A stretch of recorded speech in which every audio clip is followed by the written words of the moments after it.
Garrison, who was played by Kevin Costner, he wouldn't allow Kevin Costner, to bring that bit of evidence, in fact, into evidence that he had this alias that would have clearly tied him to the Kennedy assassination.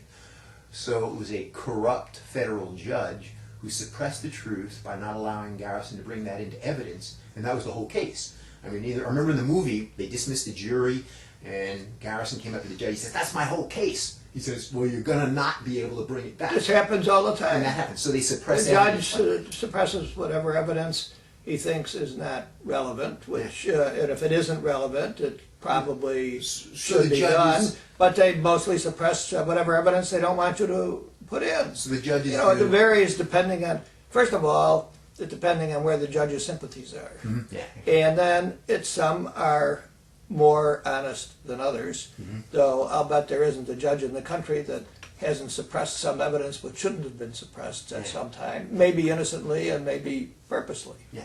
Now, isn't that a crime for a judge to suppress evidence? A judge is immune from prosecution. Yeah. Now, that's a big problem. We've got the law with judges being immune to this kidding. kind of thing. No kidding. I remember reading about that. The judge later said, because he realized they had him cold, he said, "Oh, the whole case was botched up." He botched the whole case up. Now, this is standard operating procedure with the Warren Commission. They said, we botched up. And it's a standard operating procedure with the 9/11 Commission. Well, the Warren Commission wasn't really a trial. That was an investigation, wasn't it? It was an investigation, but they said they botched up and they just allowed things to happen. They said they made all these mistakes in the Kennedy and protecting them and like that. They covered up the truth with a whole bunch of lies within the Warren Commission. And Alan Dulles was questioned about it by somebody who said, Mr. Dulles, he was the CIA director at that